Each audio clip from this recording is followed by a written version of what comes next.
So good morning, good afternoon, and good evening, everyone, based on the time zones you all are coming from. So my name is 𝐑𝐨𝐿𝐿, and I have been working in this IT industry for more than 14 years now, where I have been leading the global design and development teams for designing enterprise solutions for different industry verticals. So the main goal of the session is to understand how the reactive form is structured. So first thing first, we are going to have a discussion on what is Angular, the introduction to Angular forms, the reactive form versus template-driven forms, and then we are going to have a discussion on how exactly we can create this reactive form setup. If you talk about Angular, so what exactly Angular is? Angular is basically an open source web application framework which is based on TypeScript, which is like a superset of JavaScript, a programming language developed by Microsoft. So this is basically used for designing the single page web application. Just like we have Google Maps, we have Gmail, where we don't have multiple pages. We want the users to simply load a single application, and once they start interacting with the application, then they can start loading different components of the same app that they are going to work with. So that's why it is one of the most popular front-end frameworks maintained and developed by Google. Then it is a complete JavaScript base. So JavaScript is a language of web. So if we are familiar with JavaScript, we can talk to the browser like it is our best friend. And Angular is based on JavaScript and TypeScript, which is like a superscript of JavaScript, like we discussed. And it is mainly used for creating the single page application. So now if you talk about Angular forms, then Angular forms allows us to manage data by sending inputs to the server for processing. So here we can have the section for form control, form group, for form arrays, and for the control value access as well. So if you talk about the reactive forms versus the template-driven forms, then in terms of the comparison factor, so in terms of setup, so you can reactive forms, they are built in within the component class and they are more explicit, whereas the template-driven, they are built within the directives and they are less explicit. And the entire validation is based on functions in reactive, whereas it is based on the directive principles under template-driven forms. Whereas the testing is much easier for reactive forms as compared to template-driven forms here. And again, the data that we are going to create here, it can be changed in template-driven, but again, they are not changeable in reactive forms. And that's why the testing is much easier.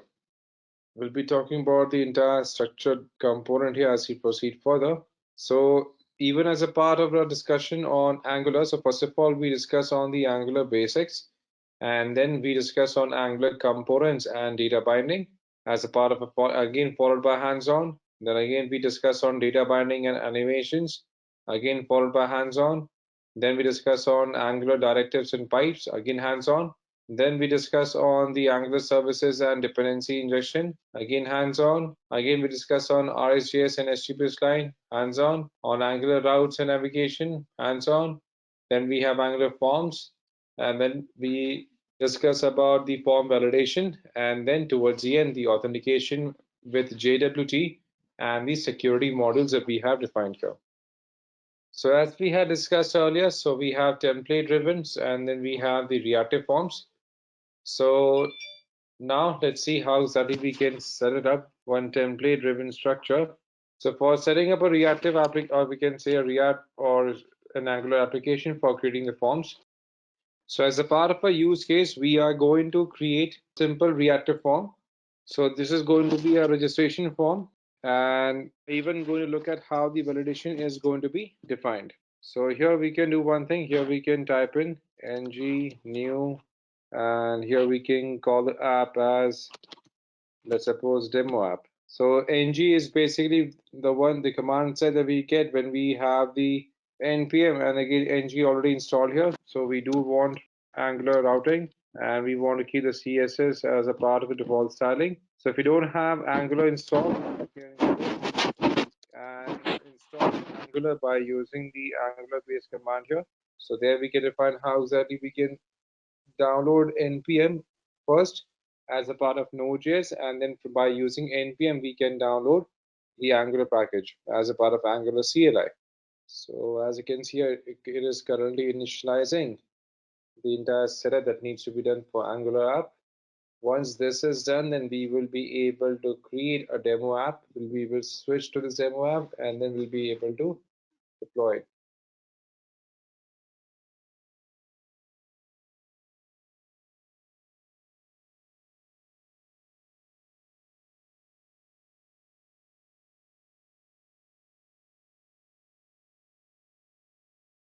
And then here we can use ngserve open. npm start is what we use for React, and ngserve is what is going to be used for compilation of the current program, the current code. And open is simply going to open this in the browser once it is done. So as you can see here, now we have on localhost on port 4200, we have the Angular application which has been deployed. So this is a default application. So forms mean a page in a web app. So forms is like a component, we can say, Dinakar. It's like a component and that we are going to create. All right. All right. So what we can do is we can open this up, open this project in one of the IDs, like we have VS Code. So we can open up the folder of the project that we have created.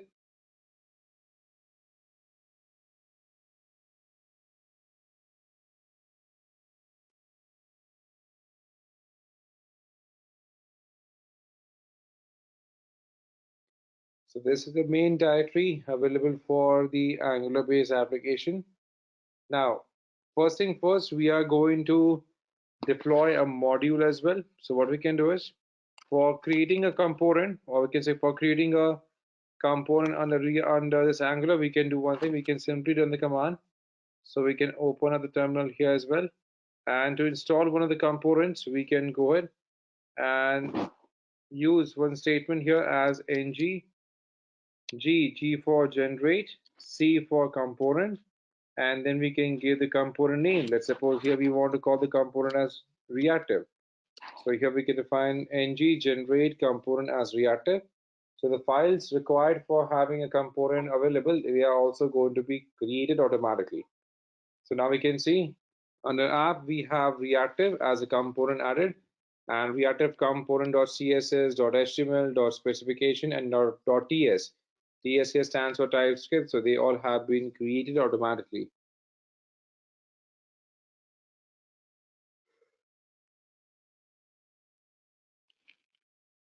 Now, once we have the reactive component, so what we can do is we can open up reactive component.ts and we can remove the existing package. And here we can start creating the entire form. So here we can define component.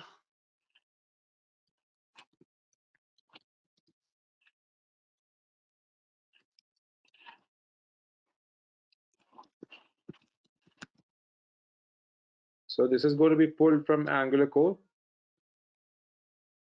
Component always have to be in uppercase. Next, we are going to import the form builder elements. So first of all, we are going to import the form builder. Then we are going to import form group. Then we have validators through which we can validate whatever entry we have done.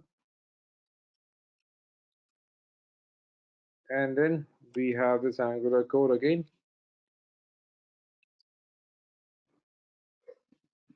Let's import them from forms.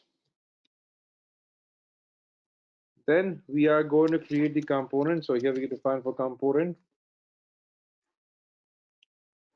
Now here in the component here, first of all, we are going to make use of the selector. So here we define selector as what? As app reactive.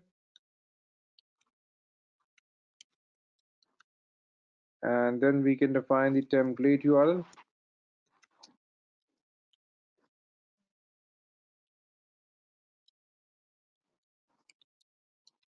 Reactive, and under reactive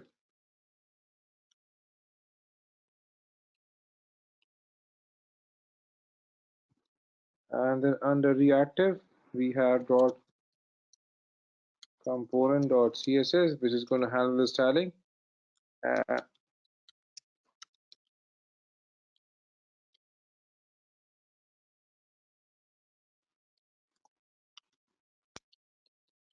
So here we define reactive dot component.css.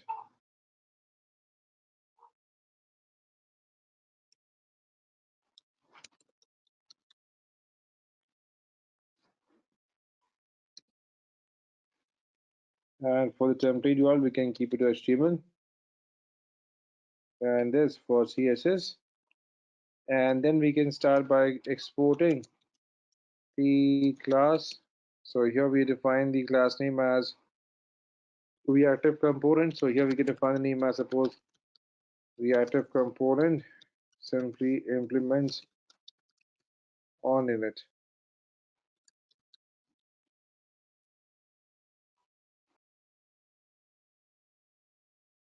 So here we are going to find the current export that we are going to use. This is for the reactive component that we are going to create, and this is simply going to implement.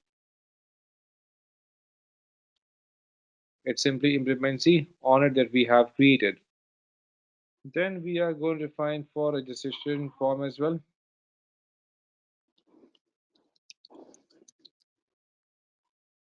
So for register form, it is going to be for form group.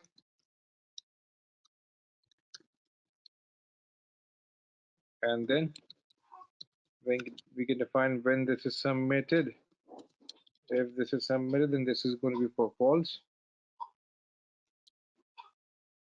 And once we are done with this, so here we are going to make use of constructor.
So now we are going to define the user validation itself. That means for multiple forms in a given field, what kind of validation we are going to add.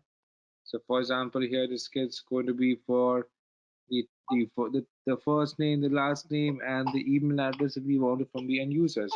So we'll be having validation for that as well. So for example, here we can define for this dot register form, this dot. All right, so here we are going to simply apply the validation here. So first of all, we are going to define this for register form. So here we can define for register form, and here this is going to be this dot builder dot group, and then within this we are going to simply define this. So within this group we are going to first of all, here we are going to have first name.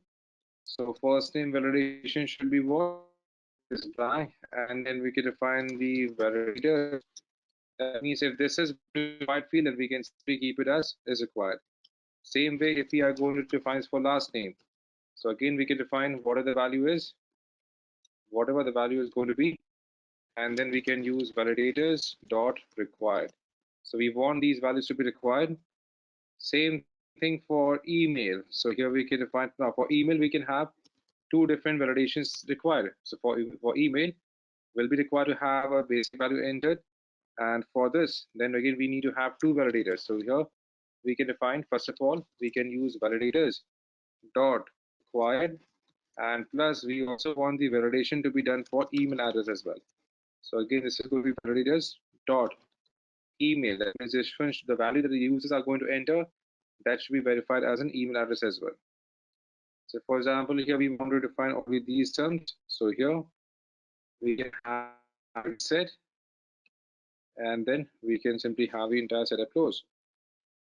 So we can save it. So this is for the reactive component.ds, whatever we had defined here.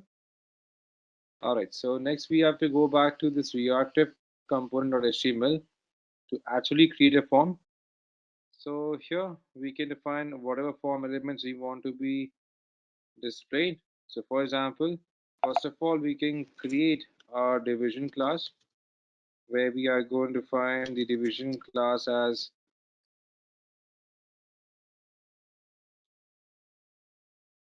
deflex by using justify content center. Here we can create division for cards for entry, and then we are going to have for h5. So for h5 the class is going to be the card header, and then here we can define the card header suppose as angular reactive form validation as well. And then we can define the division class for again a class body here. So we are going to add the styling part later on. So here we have division class as card body, and then here we can define from form group.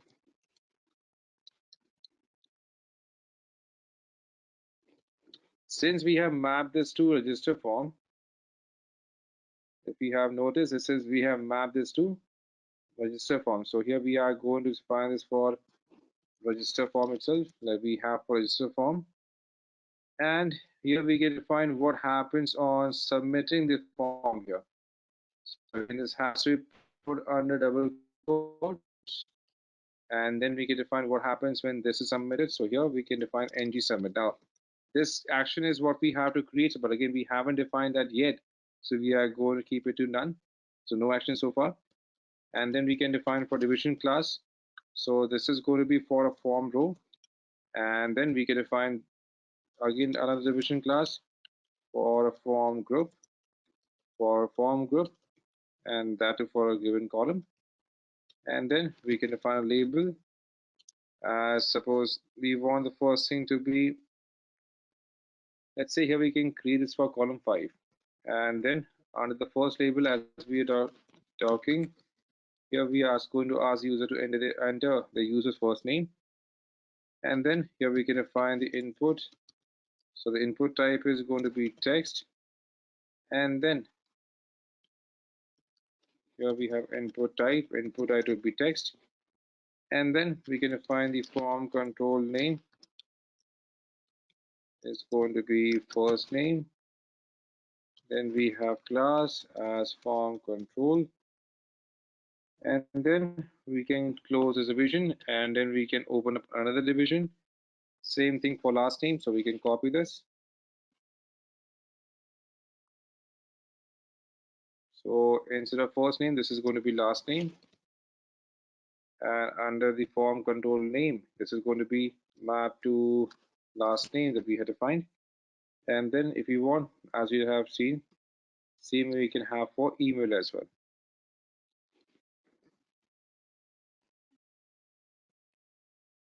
And then under the form control name, this is going to be replaced as email.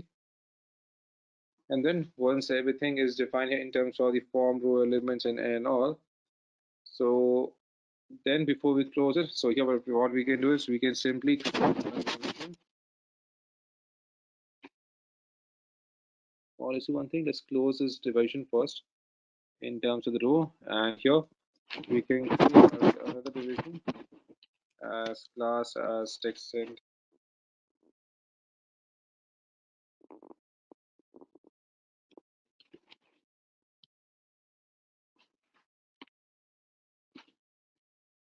so here we define division class as text as center, and then we can define button class, suppose as button primary, and then we can add register.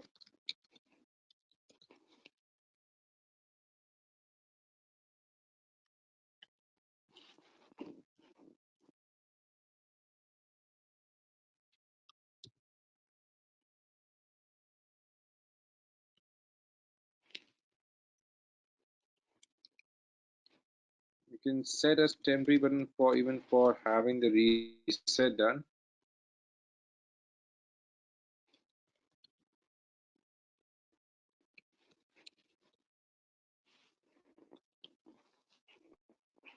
So this is a basic reactive form component, and then we can navigate to our app component.html. Here we can remove everything that we have from here. We can even simply create it as app reactive. That's it. And then we have to define the router outlet.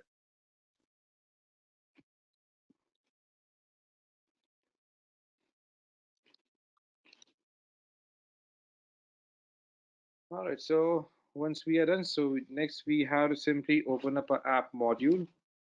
And under app module, we have to make sure the reactive component has to be included along with the reactive forms module as well. That also should be imported here. So we can import that. So here we can type in as import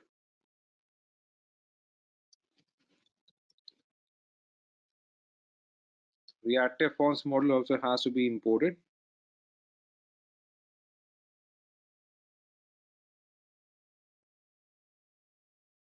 And here we also have to import the normal forms module.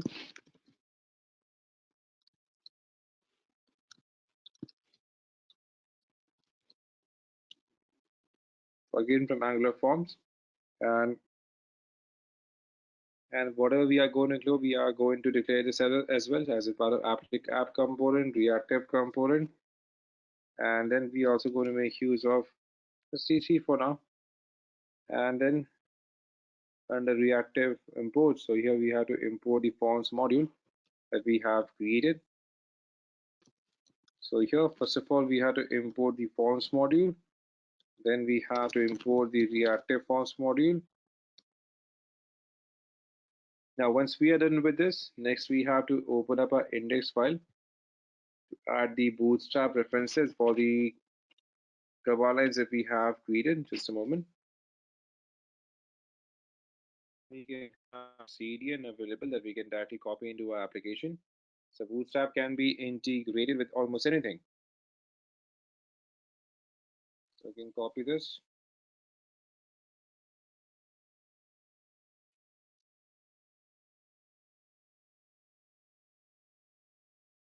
So this has to be updated under our index or HTML file here just before closing of the head tag.